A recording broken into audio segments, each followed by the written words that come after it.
Hey guys, welcome to this very special episode of Family Boating on the Chesapeake. I poured a lot into this episode as it covers how my crew got into boating. Also, at the end, check out the episode 8 trailer as we got back to all the action when the kids' Uncle Mike comes for a visit and we have an amazing weekend of boating. For now, please enjoy this story on how our family started this adventure. Enjoy.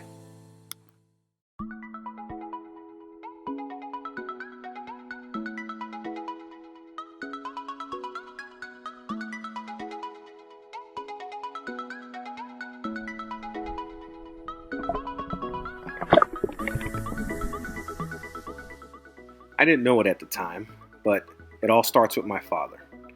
He was a very well-known captain on the tiny little island in the Caribbean where I was born, St. Vincent and the Grenadines.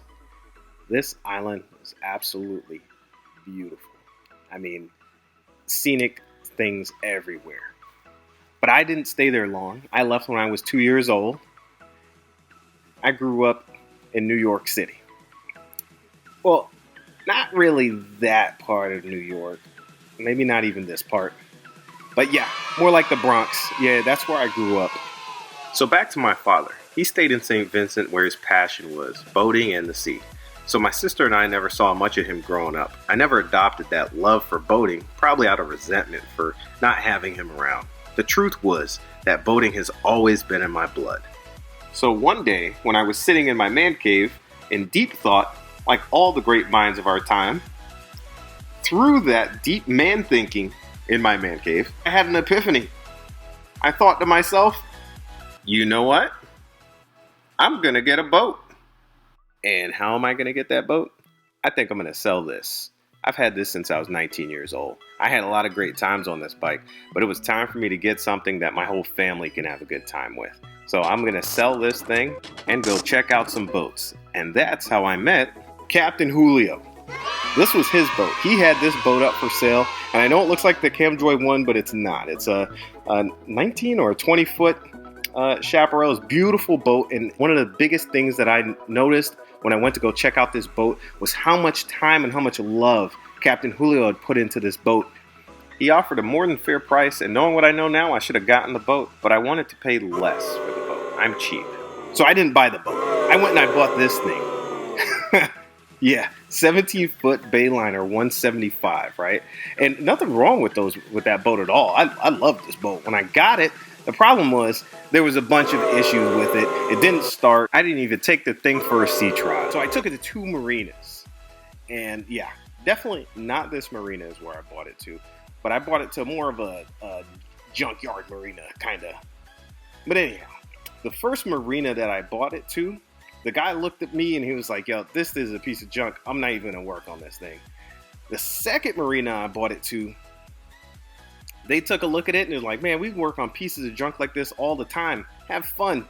Well, I'm telling you, the mechanics at this place, they must have a 401k, pension, stock options. They must be in the President's Club or something, yachting club or something, because these guys were getting paid a ridiculous amount of money, as was told by the 3 hours that they spent on my boat. And all they did is replace one fuse and ran it for about an hour. And I don't even want to tell you how the bill was. Anyhow, I got the boat back because I had to grab it from these guys. And I took it out because now it started. Oh, man, I got on the water. And this is basically when I fell in love with boating.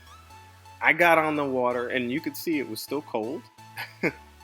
I got on the water and enjoyed that expanse, the freedom of being out on the water, and I was hooked. It was it. That was it. That's all I needed to see right there. That's all I needed to feel. I was on this 17-foot Bayliner, but it still wasn't safe.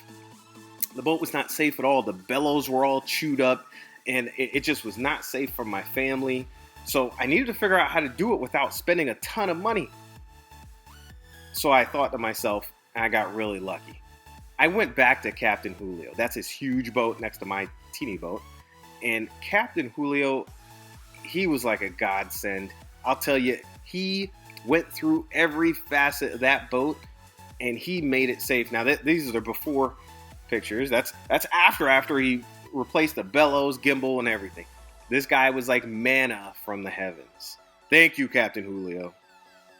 I didn't know it at the time, but that was not going to be the last time Captain Julio came stepping down from the heavens to help me out. So after I got it back from him, I cleaned up that boat up and down. I hooked it up, man. The kids got in there. They started really enjoying it, getting the idea of being on a boat. I replaced the horn. I replaced the lighting on the inside.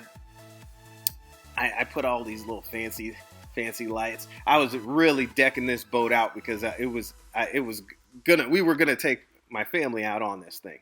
So there's some before and afters. I did the bottom paint on the boat.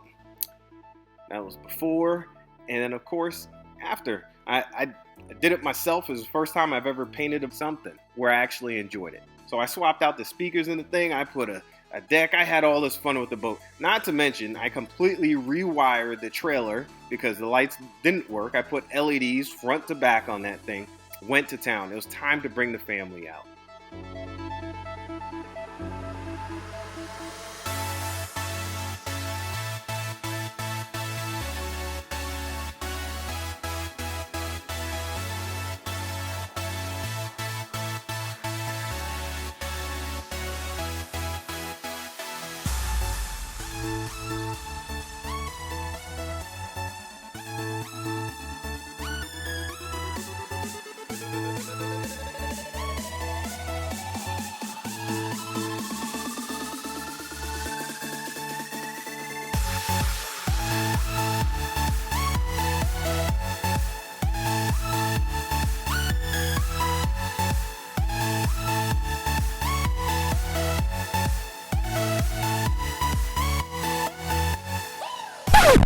We set up this day perfectly.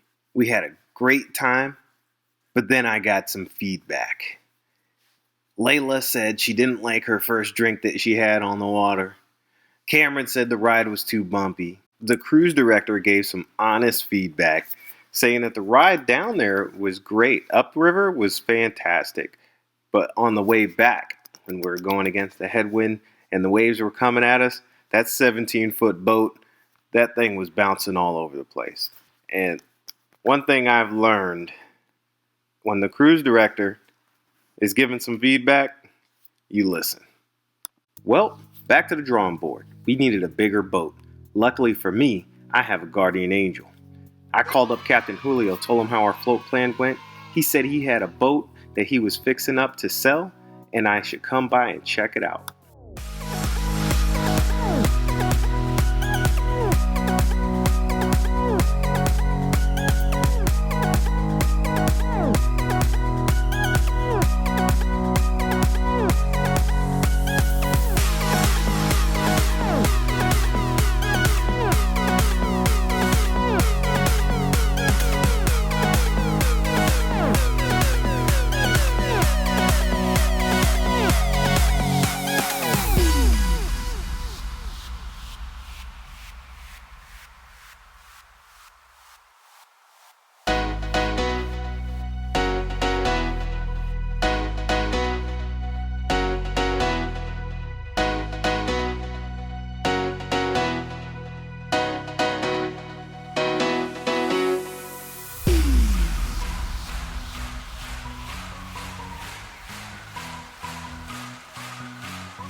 wait, we didn't tell you about Camjoy 2 and how we ended up with 2 boats.